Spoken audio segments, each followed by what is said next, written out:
السلام عليكم ورحمة الله وبركاته. وعليكم السلام ورحمة الله وبركاته. أعوذ بالله من الشيطان الرجيم. بسم الله الرحمن الرحيم.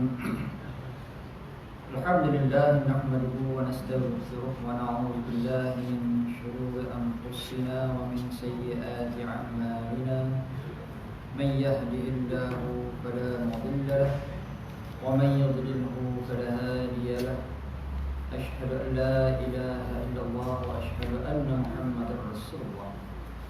والصلاة والسلام على أشرف الأنبياء والمرسلين وعلى آله وأصحابه أجمعين. سبحانك لا علم لنا إلا ما علمتنا إنك أنت العليم الحكيم. ولا حول ولا قوة إلا بالله العلي العظيم. رب اشرح لي صدري ويسر لي أمري واحلل عقدة من لساني يفقه قولي. أما بعد، فيا عباد الله اتقوا الله. أوصيكم وإياي بتقوى الله فقد فاز المتقون. وأما بعد، Alhamdulillah, kita rafa'kan setinggi-tinggi pujian kehadirat Allah Subhanahu wa taala. Dan kita bersyukur kepada Allah Subhanahu wa taala kerana dengan limpah-Nya taufik dan hidayah Allah Subhanahu wa taala dapat kita menyambung kembali kuliah kita menggunakan kitab Al-Halal wal Haram fil Islam, halal dan haram menurut perspektif Islam. Dan pada ini insya-Allah kita akan sambung masih dalam perbincangan berkenaan dengan tajuk besarnya hak pergaulan suami isteri. Qala mu'allif rahimahullah wa nafa'na bi 'ulumihi fid darin amin ya rabbal alamin. Yani pada tajuk talak berkali-kali. Pada muka surat 176. Talak, ini masalah berkenaan dengan talak ataupun tajuk talak perceraian. Dan pada tajuk kali ini, yakni perceraian ataupun talak yang dilakukan berkali-kali. Seseorang Muslim berhak menceraikan isterinya 3 kali, di mana isteri dalam keadaan suci dan tidak berlaku hubungan seksual dengannya, yang dilakukan dengan satu talak dan dibiarkan sampai masa iddahnya selesai. Jika dalam masa iddah itu suami berfikir untuk rujuk kembali, maka silakanlah dia rujuk. Dan jika masa iddahnya berakhir, suami masih memiliki kesempatan lagi untuk rujuk dengan akad yang baru. Dan jika kesempatan ini pun diabaikan, maka isteri boleh menikah dengan laki-laki lain. Di dalam sistem undang-undang keluarga dalam Islam ataupun ahkam atau ikhwal sahsiyah yang berkenaan dengan ahwal hubungan kekeluargaan, yang mana orang Islam, yang masuk Islam di sini adalah Muslim, yang orang laki-laki Islam berhak untuk menceraikan isterinya. Yang hak talak itu adalah hak bagi orang laki-laki Muslim. Kenapa disebut sebagai laki-laki Muslim di sini atau seorang Muslim? Sebab perbincangan tentang hubungan kekeluargaan atau pencerai ini ada dalam perbincangan yang lepas berkenaan dengan umpamanya agama Yahudi dan juga agama Kristian dan agama-agama yang lain. Jadi bermaksud di sini agama-agama lain pun ada soal ataupun berkenaan dengan hubungan perceraian. Dan kalau kita perhatikan di dalam Islam, hubungan ataupun masalah berkenaan dengan perceraian atau hubungan yang lebih besar lagi berkenaan dengan rumah tangga, yakni dibincangkan secara luas oleh para ulama berdasarkan kepada dalil-dalil daripada Al-Quran dan Hadis. Dan bermaksud sistem rumah tangga adalah merupakan satu sistem yang amat diperhatikan oleh Islam. Dan kembali kepada perbincangan kita, seorang Muslim, maksudnya si Muslim adalah orang lelaki berhak untuk menceraikan isterinya dengan talak 3. Dan kebalikannya, isteri tidak boleh menceraikan suami. Di mana isteri dalam keadaan suci dan tidak berlaku hubungan seksual dengannya. Yang mana suami yang nak menceraikan isterinya mesti diceraikan isterinya dalam keadaan suci dan tidak melakukan hubungan jenis. Dan kalau dilakukan perceraian dalam keadaan suci dan dilakukan hubungan jenis, di mana Islam minta tangguh agar perceraian itu tidak merugikan orang perempuan. Di mana apabila berlakunya persetubuhan, yang mana berkemungkinan isteri itu akan mengandung, dan iddah bagi perempuan yang mengandung dia akan memakan masa yang lama sehingga melahirkan anak. Jadi bermaksud dia adalah sesuatu yang boleh merugikan orang perempuan. Dan juga menceraikan isteri dalam keadaan haid diharamkan oleh Islam. Sebab apa? Dia adalah merupakan satu kerugian juga kepada orang perempuan. Ini adalah merupakan sistem yang ditetapkan oleh Islam. Walaupun perceraian dalam keadaan suci selepas disetubuhi, ataupun perceraian dalam keadaan perempuan ataupun isteri itu dalam keadaan haid, di mana sah perceraian itu, tapi hukum itu adalah haram di sisi Islam sebab dia boleh merugikan pihak perempuan. Bagaimana keadilan dalam Islam. Dan perceraian itu dilakukan dengan satu talak. Maknanya perceraian satu talak. Perceraian satu talak ini dinamakan sebagai talak raj'i, talak yang boleh rujuk. Perceraian 2 talak dipanggil talak raj'i, talak yang boleh rujuk. Perceraian talak 3 dia panggil talak bain, talak yang tidak boleh rujuk. Itu nak faham, di mana kita pernah belajar tentang talak di dalam kitab Irama Penuntut yang lepas. Kalau tuan-tuan masih ingatlah. Dan dibiarkan sampai habis, dan dibiarkan sampai masa iddahnya selesai. Jika dalam masa iddah itu suami terfikir untuk rujuk kembali, maka silakanlah dia rujuk. Jadi dalam masa iddah, tempoh iddah bagi perempuan yang ditalak secara talak raj'i, kita dah sebutkan tadi, talak raj'i, satu talak, talak raj'i, talak boleh rujuk. 2 kali talak masih talak raj'i, talak yang boleh rujuk. 3 kali talak dia panggil talak bain, tak boleh rujuk. Ataupun talak 3 kali sekaligus, 3 kali saya ceraikan awak 3 talak, na'udzubillah, yang mana dia panggil talak bain, tak boleh rujuk. Yang mana di dalam tempoh iddah itu suami yang menceraikan isterinya yang talak raj'i, kita sebut talak raj'i, suaminya boleh merujuk isterinya walaupun tanpa persetujuan isteri. Sebab rujuk itu hak suami, seperti bagaimana talak juga hak bagi suami. Dan andai kata talak itu, andai kata hak rujuk itu diabaikan oleh suami sehingga habis tempoh iddah, yang mana perceraian dalam talak raj'i, suami yang abaikan tempoh iddah sehingga habis iddah, suami itu tidak boleh rujuk semula isterinya, melainkan dengan akad nikah yang baru. Yang talak raj'i ini bagi perempuan yang dalam perempuan yang ada haid, mana perempuan yang subur haid. Dalam mazhab Syafi'i kita iddahnya 3 kali suci. Suci kali pertama datang haid, suci kali kedua datang haid, suci kali ketiga, yang mana 3 kali datang suci, selepas 3 kali itulah habislah tempoh iddah. Dan di waktu itu andai kata suami tidak merujuk isterinya, di mana kalau suami berkeinginan, bekas suami lah, dah jadi bekas suami, apabila sudah habis tempoh iddah, dia akan jadi bekas suami ataupun mantan suami.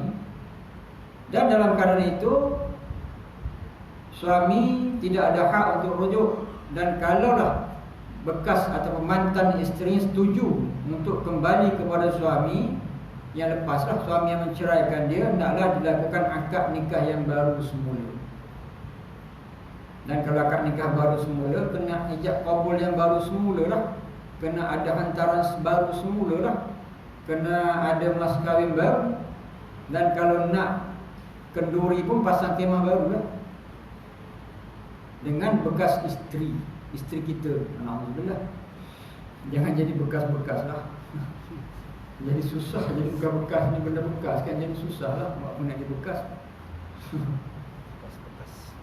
Maknanya apabila berlakunya perceraian, talak raj'i, suami kena ambil tindakan yang cepat, drastik. Dia nak kembali ke tidak kepada isterinya.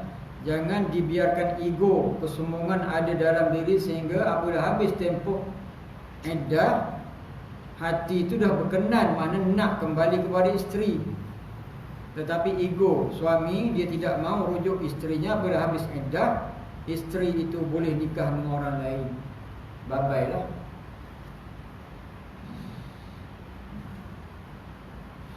Dan jika masa iddahnya berakhir, suaminya masih memiliki kesempatan lagi untuk rujuk dengan akad yang baru. Maknanya kalau dah habis iddah, kalau nak kembali pada isteri, dan kalau isteri itu pun sudi, itu bergantung juga kesudian isteri. Isteri bekas isteri lah. Kalau dia sudi, dia boleh menikah dengannya dengan akad nikah baru, mas kahwin baru. Kalau nak kenduri kendara pun pasang 10 kemah yang baru.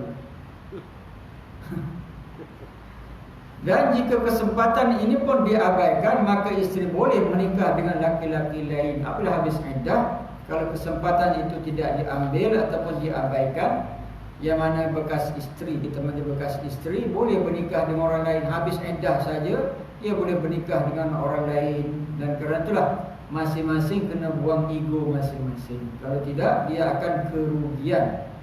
Dah hidup belasan tahun, puluhan tahun hanya kerana ego, menceraikan isteri dengan satu talak, tidak mau rujuk segera, di mana kemungkinan besar bekas suami akan kerugian. Ya, isteri diambil orang lain, siapa? Boyfriend lama tu. Jadi macam mana? Melompong lah. Jadi kalau kita melompong pun tak boleh nak buat apa. Teringat masak kari dia, teringat nasi lemak dia, teringat dia punya masak tom yum dia sedap bagi kita. Tapi tak ada lah, dah guna orang lain. Jadi itulah mana kena buang ego. Dalam hidup ini ego tu, kesombongan itulah musuh diri kita yang sebenarnya. Kesombongan kepada Allah, na'udzubillah, boleh mengeluarkan seorang daripada Islam. Sombong kepada Allah, bagaimana berlaku kepada iblis, sehingga dia ni dicop sebagai kafir. Sebab apa? Sombong kepada Allah. Aba wastakbara kana minal kafirin. Dia enggan turut perintah Allah dan sombong kepada Allah. Allah Ta'ala cop dia, jadilah orang kafir. Sombong kepada Allah, jadi kafir. Sombong dalam kehidupan kita, kerugian yang banyak. Dan jika setelah rujuk pertama ternyata mereka pun kembali bertengkar dan tidak ada jalan penyelesaiannya untuk mempersatukan mereka, maka suami berhak menceraikan isterinya untuk kali yang kedua. Dia pun berhak untuk rujuk di dalam masa iddah atau dengan akad yang baru jika masa iddah itu sudah habis. Dengan akad yang baru jika masa iddah itu sudah habis. Dan kalaulah suami itu merujuk isterinya dan kembali semula isterinya kepada dia, dan berlakulah pertengkaran, berlakulah konflik dalam rumah tangga yang kali kedua, menceraikan pula kali yang kedua, di mana masih ada jalan atau masih lagi ada kesempatan untuk rujuk kepada kali yang kedua. Dan kalau dirujuk kali yang kedua, isteri masih dalam iddah, di mana kembalilah isteri itu kepada suaminya. Dan kalau habis iddah, dia kembali kepada asalah. Perempuan itu boleh bernikah dengan siapa saja. Dan jikalau perempuan itu bekas isterinya ingin kembali juga kepada bekas suaminya, dia adalah nikah baru. Masuk nikah baru ni kena ada rukun nikah baru semula lah. Ada wali, ada saksi 2 orang, ada ijab dan qabul, tawaran dan juga penerimaan. Ijab dan qabul itu tidak ada diikat, dia panggil akad. Akad tu maksudnya simpulan, ikatan. Seperti bagaimana simpulan iman, aqaidul iman, simpulan ikatan iman, maknanya keyakinan yang putus terhadap Allah dan segala rukun iman. Dia panggil aqaidul iman. Dan kalau akad nikah maknanya simpulan ijab dan qabul, ikatan ijab dan qabul, tawaran dan penerimaan. Tawaran bagi pihak perempuan melalui walinya, penerimaan bagi Hak pengantin laki-laki dia panggil sebagai qabul. Ijab dan qabul diikat dengan akad. Akad tu maksudnya aqadah. Aqadah tu maksud simpulan, ikatan. Dan kalau merujuk kepada nikah, maknanya simpul apa nak disimpulnya, yakni simpulan ijab dan qabul diikat.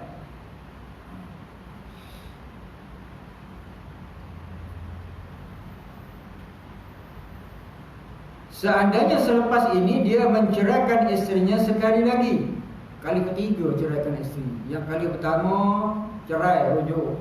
Kali kedua cerai lagi, rujuk. Kali yang ketiga cerai, bagaimana hukumnya?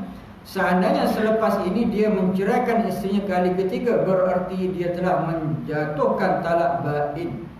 Talak bain tu berbeza dengan talak raj'i lah. Dia talaknya ada talak bain dan juga ada talak raj'i. Talak raj'i ini sekali talak. Talak raj'i kali kedua talak. Talak bain kali ketiga, tak boleh rujuk. Dan suami tidak boleh rujuk kepada isterinya sehingga bekas isteri itu menikah lagi dengan laki-laki lain dan berlaku hubungan seksual dengannya dalam sebuah pernikahan yang sah. Mana talak bain ini tak adalah lagi hak suami untuk merujuk isteri dia.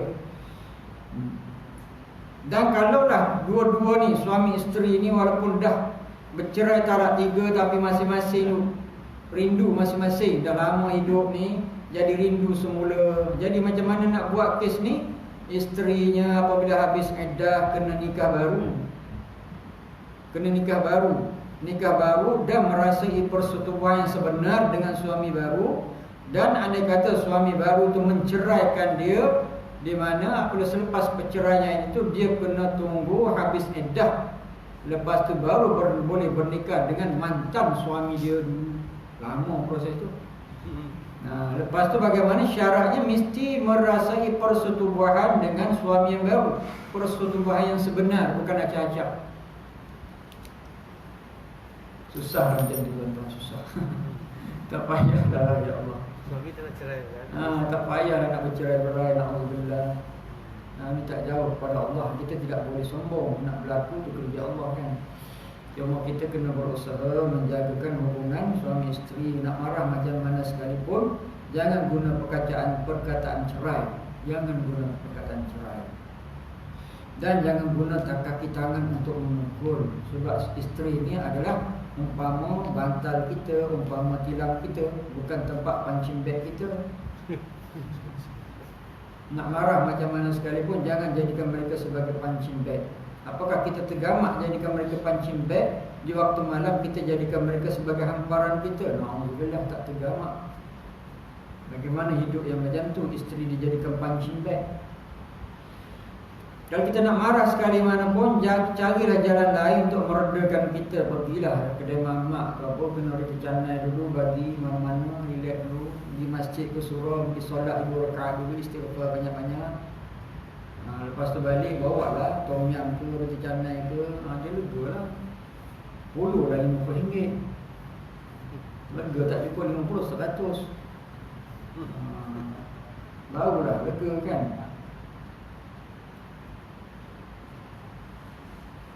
Allahu Akbar. Cerai-berai ni sesuatu yang menyusahkan. Bukan setakat apa tuan-tuan, dia menyebabkan emosi, perasaan anak-anak semua jadi habis. Kita sendiri pun tak boleh nak bayang kalau macam mana. Biasa dia ada sama kita, masak dia, jadi masalah kan. Seandainya selepas ini dia menceraikan isterinya sekali lagi, berarti dia telah menjatuhkan talak bain dan suami tidak boleh rujuk kepada isterinya lagi, sehinggalah bekas isterinya itu menikah lagi dengan laki-laki lain dan berlaku hubungan seksual dengannya dalam sebuah pernikahan yang sah. Pernikahan yang sah. Kontak boleh tak? Ya. Kontak boleh tak? Dia panggil mahalli. Ni Cina buta. Bahasa Melayu kita Cina buta. Mahalli ni Cina berbahasa Arab mahalli. Bahasa pekan mahalli. Maknanya Cina buta. Mana bayar satu orang untuk bernikah dengan syaratnya dia menceraikan. Di mana mahalli itu adalah haram. Cuma kata ulama, pernikahan itu sah. Sah dan Walaupun sebegitu, pernikahan itu mestilah suami yang baru itu mensetubuhi isterinya dengan sempurna. Bukan buat syarat jangan setubuhi isteri saya, tak boleh itu. Dia mesti bersetubuh dengan sempurna walaupun sekali. Lepas itulah baru ceraikan. Perbuatan itu adalah haram dalam Islam, tapi mengikut kepada sebab dia sempurna rukun syaratnya, dia tidak, mana dia sah lah pernikahan itu.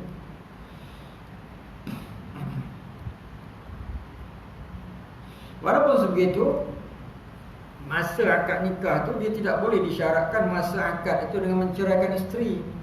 Tak boleh, tak sah akad yang akad itu disertakan dengan syarat untuk bercerai, tak sah. Cuma syarat tu syarat secara MOU di luar nikah, itu bab lain. Itu jadi haram.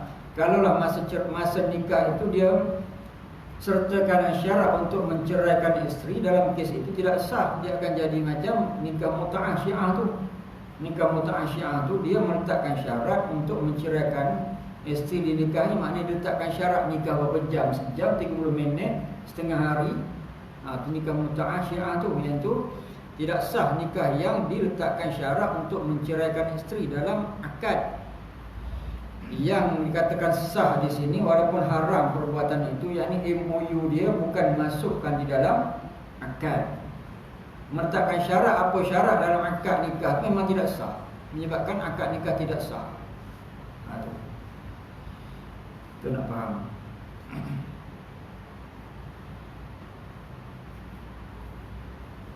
Seorang Muslim yang menjatuhkan 3 cerai dalam satu talak pada hakikatnya telah menjabar Allah dan Rasulnya. Ini beratlah. Manapun walaupun sah pernikahan dengan 3 talak itu, tetapi sesungguhnya telah menjabar Allah dan Rasulnya. Dalam sebuah riwayat yang sahih disebutkan bahawa Rasulullah SAW diberitahu tentang seorang lelaki yang menceraikan isterinya 3 kali talak sekaligus. Rasulullah SAW bangkit dari duduknya lalu marah dan bersabda. Maknanya menceraikan isteri 3 talak sekaligus itu sah, tetapi dia menyebabkan kemarahan Rasulullah SAW, tak sabar. Orang yang menceraikan isteri dengan 3 kali talak ni orang yang memang betul-betul melampau lah di dalam Islam. Sedangkan Islam ada dia punya susunannya, sekali, 2 kali dan 3 kali, bukan terus jadi 3. Dan kesemua tu hukum daripada Allah. Tiba-tiba kita mencerai, na'udzubillah, menceraikan isteri dengan 3 talak, maknanya sesungguhnya orang itu sudah melampau di dalam berhukum. Sehingga dalam kes ini, apabila diberitakan kepada Rasulullah tentang satu perceraian laki-laki yang menceraikan isterinya dengan 3 kali talak, sehingga Nabi bangun daripada duduk dia, jadi marah sungguh. Nabi SAW ni dia penyabar, seorang yang amat sabar dan penyayang. Tapi kalau mencabar dalam hak agama, dia tidak jadi, dia akan jadi marah. Tengok bagaimana sikap Nabi ni. Yang mana kata Rasulullah, ayul'abu bi kitabillahi wa ana baina adhhurikum hatta qama rajulun wa qala ya Rasulullah ala aqtuluhu, rawahu An-Nasa'i. Yang bermaksud apakah dia ingin mempermainkan kitab Allah, manakala aku masih ada di antara kalian, sehingga ada seorang laki-laki yang berdiri dan berkata, wahai Rasulullah, apakah saya mesti membunuhnya? Apabila didengarkan cerita laki-laki ini menceraikan isterinya dengan 3 kali talak, Nabi terus bangun. Nabi yang salah mengatakan, yang hadis ini riwayat Imam Nasa'i, bermaksud apakah orang itu mempermainkan kitab Allah, yakni Al-Quran, manakala aku masih hidup bersama mereka, aku masih ada bersama mereka. Hingga ada daripada para sahabat, masa itu ada sahabat yang berkata kepada Nabi, ya Rasulullah, saya bunuh dia Rasulullah. Macam itu sekali, tidaklah sampai dibunuh. Tetapi nak ceritakan di sini, apabila sahabat itu melihat kemarahan Nabi, mereka faham itu sangat marah. Dan biasalah mereka akan tak sebut pada Nabi, kami bunuh ya Rasulullah. Sebab Nabi marah. Siapa yang menyebabkan Nabi marah, bermakna memberi kemarahan pada sahabat. Orang yang menyebabkan Nabi marah, bolehkah kita simpan dia? Tak boleh simpan lah. Itu pandangan apa yang dipaham oleh sahabat. Nabi nak apa, sahabat nak bunuh, tapi tidaklah sampai jadi pembunuhan. Dan dalam kes ini tak boleh menceraikan 3 talak sekaligus itu sudah melampau dalam agama, sebab dia ada step pertama cerai kali pertama 1 talak, kali kedua 2 talak, lepas tu baru masuk 3 talak. Kali pertama tu masih rujuk lagi, diberi peluang untuk rujuk, dan kalaulah tidak boleh juga cerai kali kedua dan beri peluang lagi untuk rujuk. Tu habis.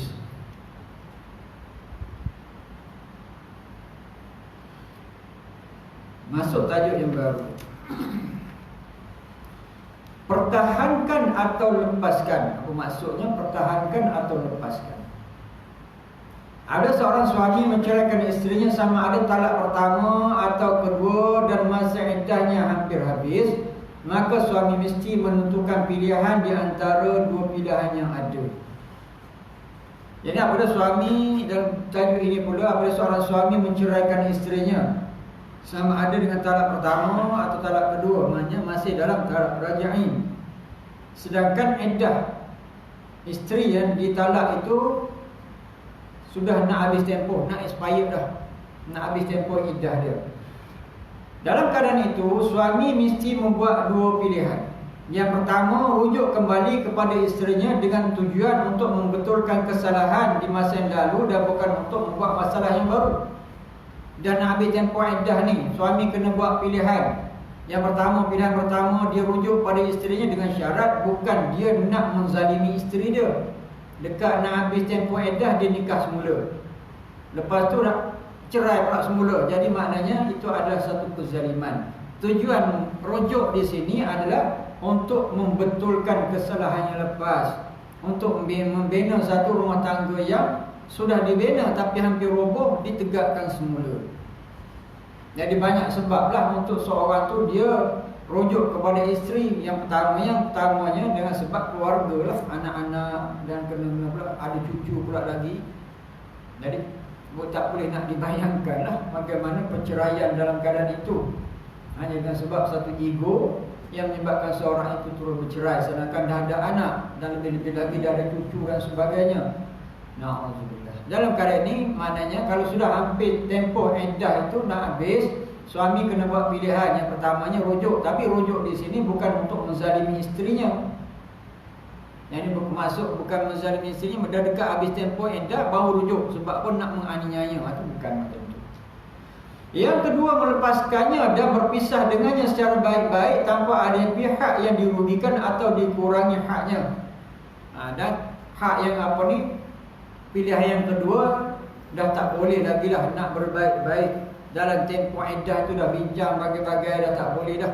Tolak sana, tolak sini, tengok positif, negatif yang memang tak boleh.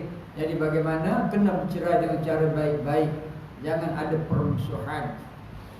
Ya, kalau bercerai ni macam-macam sebab. Ada yang bercerai zaman sekarang dengan sebab apa? Kerjaya pun banyak juga yang macam tu. Dua-dua kerjaya bagus-bagus. Masing-masing ada kerjaya, ada pangkat bagus-bagus, gaji pun banyak. Di mana masing-masing sibuk sangat sehingga terabai hak suami isteri. Kadang boleh berlaku perceraian, boleh jadi juga. Dan banyak kes-kes yang lain jugalah, dengan sebab tidak matang berkahwin, dengan sebab yang banyak macam benda, sehingga hanya beberapa masa saja berlaku perceraian. Jadi boleh nak bernikah tu kena fikir. Seorang suami tidak boleh rujuk kepada isterinya pada masa iddahnya hampir habis dan kemudian diceraikan lagi dengan tujuan untuk memperpanjangkan masa iddahnya supaya laki-laki lain ingin menikahinya menjadi bosan. Inilah yang sering berlaku di dalam kalangan masyarakat jahiliyah. Ini benda yang tak betul lah. Maksudnya di sini, apabila dah habis tempoh iddah, suaminya rujuk semula sebab dia nampak isterinya dah nampak dah macam ada orang suka dekat dia ni pula. Oh, dia kata dah ada orang suka, tak apa, aku rujuk semula. Bukan sebab dia nak sayang untuk bina semula rumah tangga yang roboh, tapi dia nak menzalimi isterinya sehingga orang yang suka kepada isteri dia tu bosan nak tunggu bila nak bercerai ni. Jadi masalah itu. Yalah, isteri pun dah tak sabar dah hidup dengan suami yang pertama. Dia pun jadi punching bag sepanjang masa, jadi makin hamun sepanjang masa, sehingga dah tak boleh nak terima keadaan. Walaupun sebegitu boleh diceraikan dan dekat habis tempoh nampak isterinya dah ada orang suka, dia pun rujuk semula. Sebab apa? Untuk menzalimi isteri. Ini adalah perbuatan yang haram. Dan terkena dalam perkara ini, terkena di dalam masyarakat jahiliah. Rupanya orang jahiliah sebelum kedatangan Islam, ini sikap dia menzalimi orang perempuan. Dalam Al-Quran, Allah telah mengharamkan perbuatan yang dianggap merugikan wanita dengan ungkapan yang sangat keras, yang mana Allah Subhanahu Wa Taala berfirman, di mana dalam perkara menjaga hak wanita ini jelas disebut di dalam Al-Quran. Kalau kata Islam menindas orang perempuan, di mana ayat mana, hadis mana yang mengatakan Islam menindas hak perempuan? Sedangkan apa sebelum kedatangan Islam, perempuan itu memang ditindas, dijadikan sebagai umpama harta benda, boleh dijual beli dan sebagainya. Hilang hak mereka dari segi pusaka, hilang hak mereka sebagai manusia. Apabila kedatangan Islam, orang perempuan diletak kepada tempat yang mulia sekali, sehingga mereka diwajibkan tutup badan mereka, sebab badan itu adalah merupakan maruah diri. Di mana Allah Subhanahu Wa Taala berfirman, wa idza talaqtumun nisaa fabalaghna ajalahunna faamsikuhunna bima'ruf aw sarrihunna bima'ruf wa la tumsikuhunna diraran lita'tadu wa man yaf'al dhalika faqad zalama nafsahu wa la tattakhidhu ayatillahi huzwa wadhkuru ni'matallahi 'alaykum wa ma anzala 'alaykum minal kitab wal hikmata ya'adukum bih wattaqullaha wa'lamu annallaha bikulli syai'in 'alim. Surah Al-Baqarah ayat 231 yang bermaksud, apabila kalian menceraikan isteri-isteri kalian lalu mereka mendekati akhir iddahnya, maka kembalilah kepada mereka dengan cara yang ma'ruf, atau ceraikan mereka dengan cara yang ma'ruf pula. Janganlah kalian rujuk kepada mereka untuk memberi kemudaratan, kerana dengan demikian kalian menganiaya mereka. Sesiapa yang berbuat demikian, sesungguhnya dia telah berbuat zalim terhadap dirinya sendiri. Janganlah kalian jadikan hukum-hukum Allah sebagai permainan, dan ingatlah nikmat Allah kepada kalian dan apa yang telah digunakan Allah kepada kalian, iaitu Alkitab, yakni Al-Quran, dan Al-Hikmah, yakni Sunnah. Allah memberi pengajaran kepada kalian dengan apa yang diturunkannya itu, dan bertakwalah kepada Allah, dan ketahuilah bahawasanya Allah Maha mengetahui segala sesuatu. Yang seorang yang mempermainkan isterinya, apabila dekat dengan habis tempoh iddahnya, dia rujuk isterinya semula dengan sebab untuk menzalimi isterinya. Ini adalah perbuatan yang haram. Tanda haram di mana? Dia ada lam nahi, yang lam tegah ataupun lam larangan. Dia ada 3 bentuk kalau kita belajar ilmu usul. Bagaimana kita nak melihat sesuatu dalil itu merujuk kepada larangan. Sama ada larangan yang haram, satu daripada lam nahi, yakni lam yang mencegah dia. Dan kadang-kadang dalam konteks yang lain Allah Ta'ala sebut sendiri dalam bentuk haram, yuharrimu. Allah Ta'ala sebut terus kepada haram. Ataupun dalam keadaan lain Allah Subhanahu Nabi, umpamanya Nabi menyebut sesuatu adalah benda yang negatif, yang tidak baik.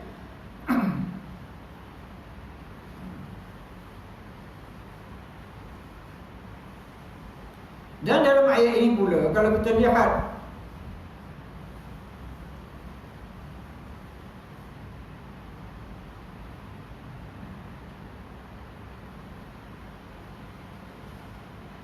kerana dengan demikian kalian menganiaya mereka. Siapa yang berbuat demikian semuanya telah berbuat zalim terhadap dirinya sendiri. Orang yang menganiaya isterinya ini, dia membuat zalim kepada diri dia sendiri. Dari sudut zahir macam dia menzalimi isterinya, zahirnya nampak zalim, tapi pada hakikatnya sebenarnya dia menzalimi dirinya sendiri. Sebab apa? Sebab dia melanggar perintah Allah yang haram itu, dia langgar, di mana tempatnya dalam neraka lah. Menzalimi diri sendiri. Sebab apa? Sebab melanggar perintah Allah. Allah Ta'ala kata jangan. Apa jangan tu ada lam nahi. Lam nahi itu maknanya merujuk kepada perbuatan itu haram untuk dilanggar. Dan kalau perbuatan itu dilanggar juga bermakna menzalimi diri sendiri. Zalim diri sendiri itu bagaimana meletakkan diri kita di dalam neraka Allah Subhanahu wa taala. Itu zalim pada diri sendiri. Habis kita tengok tajuk yang akhir. Janda berhias. Janda berhias. Tajuknya dia punya grand tajuknya. Janda berhias, bombastik. Bombastik.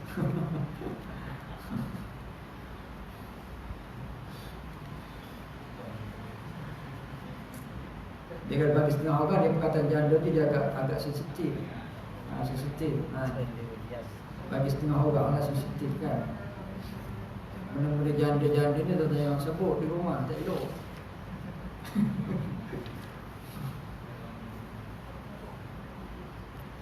Janda berhias apabila masa iddah telah pun habis. Apabila iddah perempuan itu sudah habis, maka bekas suami, wali atau sesiapa pun juga tidak berhak menghalang seorang janda untuk menikah dengan sesiapa pun yang dia inginkan, sebagaimana semuanya itu dilakukan dengan sukarela dan sesuai dengan aturan syariat Islam. Apabila sudah habis tempoh iddah, seorang itu dijadi nama dia sebagai janda lah. Apabila janda ni dia berhak untuk bernikah dengan siapa saja. Dan bekas suami sudah tentulah tidak boleh menghalang dia menikah dengan siapa dia suka. Bukan setakat bekas suami itu memang dah tak ada hak apa-apa. Wali pun tak boleh menghalang dia untuk bernikah. Walaupun wali itu wali mujbir. Wali mujbir siapa? Ayah atuk ke atas wali mujbir. Wali mujbir dalam hak janda ni memang dia hilang hak dia lah. Dia melainkan anak dara. Anak dara ni wali mujbir, dia masih berkuasa kepada anak dara. Sebab anak dara ni adalah merupakan anak yang belum pernah merasai perkahwinan. Janda ni memang dia orang yang memang sudah mahir melihat akan asam garam kehidupan, tendang terajang dalam rumah tangga. Dan kerana itulah wali mujbir, ayah atuk ke atas memang tak ada kuasa kepada mereka. Berbeza dengan anak dara. Anak dara ni ayah ataupun atuk dipanggil wali mujbir ataupun wali aqrab. Mereka masih ada kuasa untuk menasihat, menghalang, sebab melihat yang ini bakal menantu tu orang yang tidak berapa nak elok. Berbeza dengan janda, boleh nasihat, tapi kuasa besarnya kepada janda itu sendiri. Sebab apa? Dia memang dah lama hidup. Dia lama hidup berkeluarga, dia faham dah orang lelaki-lelaki macam ni, orang lelaki-lelaki macam ni. Yang penting diri sendiri, yang tidak bertanggungjawab, dia dah faham dah. Dia dah biasa dah hidup. Kalau dah bercerai-berai ni, kadang-kadang dia sudah lama dah makan penampung, dah lama dah kena tendang terajang, dah macam pancipek. Dia dah tahu dengan siapa dia perlu untuk menikah. Alhamdulillah. Kerap kali berlaku bekas suami mempraktikkan perilaku orang jahiliah dengan mengancam bekas isteri atau keluarganya jika dia ingin menikah lagi. Ni ada juga suami ni dia guna juga kuasa dia walaupun tidak berkuasa lagi menghalang bekas isterinya bernikah. Ini adalah perbuatan jahiliah, perbuatan orang yang tidak bertamadun ni, orang yang tidak ada ilmu. Kalau dah menceraikan isteri, dia hak dia lah, dia nak nikah dengan siapa-siapa, bukan hak kita lagi. Di sisi lain, wali janda atau balu itu juga tidak berhak menghalang suami untuk rujuk kembali dengan bekas isterinya, dengan syarat mereka berdua memang berkehendak untuk rujuk dan membina kembali rumah tangga yang telah hancur. Dan kalaulah bekas suami ingin kembali kepada isterinya, isterinya pun ingin kembali kepada suaminya dengan sebab apa, macam-macam mereka fikir, dengan sebab anak dan sebagainya. Dia tengok suami pun dah insaf dan sebagainya, dah jadi orang baik, dah pesuruh masjid, Masya Allah, Tabarakallah. Dia pun hatinya senang untuk berbalik kepada suami, yang mana keluarga perempuan laki-laki tidak boleh menghalang. Maknanya rujuk masuk di sini sudah habis tempoh iddah. Rujuk yang biasa kita faham, rujuk talak rajai dalam iddah. Dalam iddah tak ada siapa pun yang boleh halang, sebab itu hak suami. Dan apabila sudah habis iddah, di mana isteri dan suami ini bekas-bekas ni nak kembali, di mana orang lain pun tak boleh nak halang, sebab mereka melihat akan apa yang perlu dalam hidup mereka. Dalam sebuah ayat dikatakan, dan damai itu adalah baik. Berkaitan dengan masalah ini, Allah Subhanahu Wa Taala berfirman, wa idza talaqtumun nisaa fa balaghna ajalahunna fala ta'dhuluhunna an yankihna azwajahun idza taradaw bainahum bil ma'ruf dzalika yu'adhu bihi man kana minkum yu'minu billahi wal yawmil akhir Dzalikum azka lakum wa athhar wallahu ya'lam wa antum la ta'lamun. Yang bermaksud ayat yang sama tadi. Tidak, ayat yang berikutnya surah Al-Baqarah ayat 232, sambungan daripada surah Al-Baqarah yang tadi. Yang bermaksud apabila kalian menceraikan isteri-isteri kalian lalu habis masa iddahnya, maka janganlah kalian yang para wali menghalang mereka untuk berkahwin lagi dengan calon suaminya. Apabila telah terdapat kerelaan di antara mereka dengan cara yang makruf, itulah yang dinasihatkan kepada orang-orang yang beriman di antara kalian kepada Allah dan hari akhir. Itu lebih baik bagi kalian dan lebih suci. Allah mengetahui sedangkan kalian tidak mengetahui. Maknanya kalau dua-dua pihak ni yang dah bercerai nak kembali semula membina rumah tangga yang sudah roboh itu, di mana berilah kesempatan pada mereka. Ahli keluarga termasuk wali ni tak boleh nak menghalang, sebab mereka ni fikir bagaimana apa yang perlu. Dia mungkin sebab anak, sebab keluarga dan sebagainya. Jadi mereka fikir untuk kembali semula. Ini mana kena nikah semula lah. Hak isteri yang tidak suka, wallahu a'lam bishawab. Seminit kita bagi. Seminit kan? Setengah minit? Setengah minit pun kalau nak turunkan banyak kan. Dan insyaAllah ada muskil. Tak ada. Na'udzubillahi minasyaitanirrajim. Bismillahirrahmanirrahim. Alhamdulillahi rabbil alamin. Allahumma arinal haqqa haqqan warzuqna ittiba'ahu wa arinal batila batilan warzuqna ijtinab. Allahumma anfa'na bima 'allamtana wa ja'alna min ibadika as-salihin. Wa sallallahu ala sayyidina Muhammad wa ala alihi wa sahbihi wasallam. Alhamdulillah. أقول قولي هذا وأستغفر الله العظيم لي ولكم ولسائر المسلمين والمسلمات فاستغفروه إنه هو الغفور الرحيم. السلام عليكم ورحمة الله وبركاته. أشهد أن